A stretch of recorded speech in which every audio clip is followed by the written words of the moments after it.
आज की एक और नई कहानी में आपका स्वागत है। तो शुरू करते हैं। अंजलि गुप्ता लखनऊ के एक रईस परिवार से थी।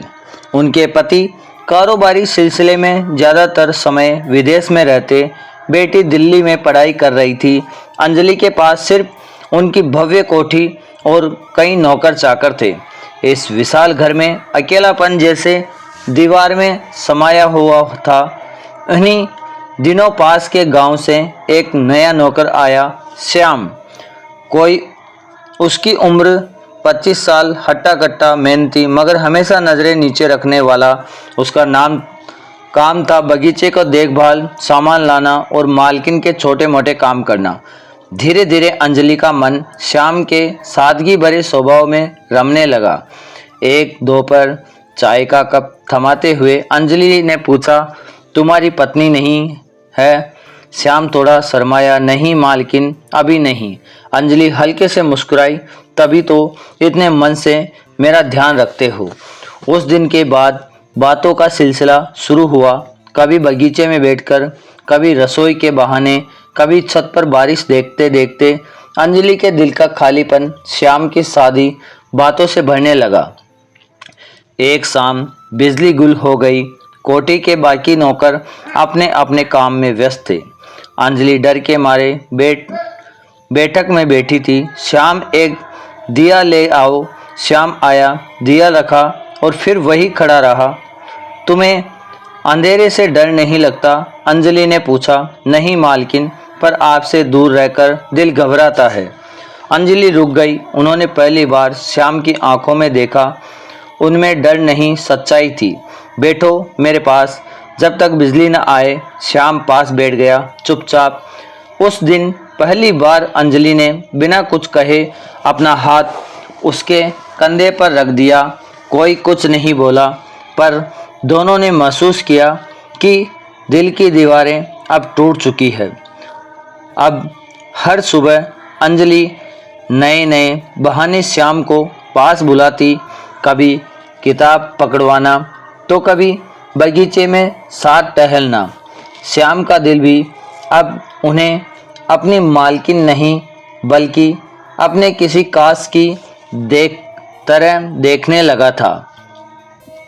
एक दिन अंजलि ने साफ शब्दों में कहा, जब तुम्हारा ख्याल आता है दिल हल्का हो जाता है। श्याम, तुम मेरे अकेलेपन में जैसे अपनेपन की रोशनी हो। श्याम झिझकते हुए बोला, मालकिन, अगर इजाज़त हो तो मैं हर दिन आपके साथ रहना चाहता हूँ, बस ऐसे ही, बिना कुछ मांगे। अंजलि ने पहली बार उसका हाथ थामकर कहा, मुझे किसी हाथ की गर्मी चाहिए थी, तेरी जैसी सच्चाई चाहिए थी।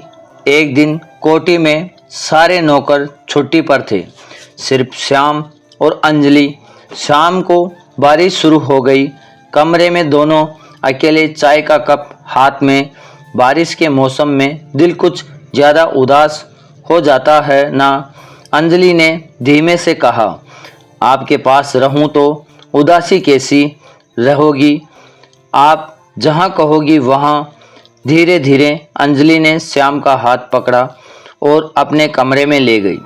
उस रात दोनों ने कोई सीमा नहीं देखी, कोई फ़र्क नहीं गिना। अमीरी गरीबी का फैसला सिर्फ दुनिया के लिए था, उनके लिए नहीं। अंजलि ने कहा, आज से मेरा दिल सिर्फ तेरा है, दुनिया जो कहे मैं नहीं सुनूंगी।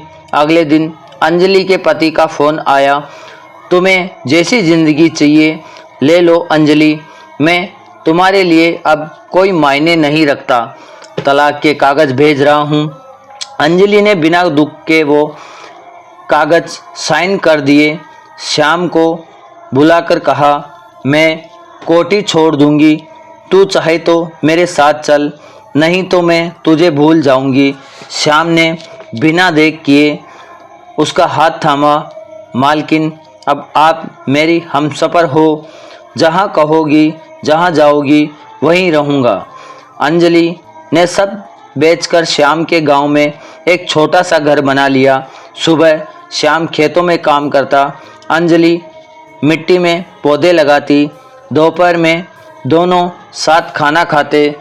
शाम को गांव की पंचायत में बैठते, लोग बातें करते, मगर अब वो किसी के डर में नहीं जी रहे थे। धीरे धीरे श्याम का प्यार अंजलि को उस सुकून में ले आया जो बड़ी कोठी के बंद कमरों में कभी नहीं था। कुछ साल बाद गांव वालों ने यह देखना छोड़ दिया कि कौन मालकिन है और कौन नौकर।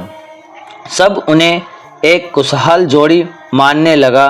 अंजलि अक्सर कहती, जिस दिन तूने ऐसा मेरा हाथ थामा था श्याम, उस दिन पहली बार मुझे किसी ने इंसान समझा, मालकिन नहीं। श्याम हर बार मुस्कुरा कर कहता, और उस दिन से मैं तुम्हारे दिल का नौकर बन गया। तो ये कहानी आपको कैसी लगी कमेंट में ज़रूर बताएं और लाइक एंड सब्सक्राइब करना ना भूलें। ऐसी रोचक कहानियाँ मैं आपके लिए लाता रहूं, तो चैनल को सब्सक्राइब करके बेल आइकन ऑन ज़रूर कर देना। धन्यवाद।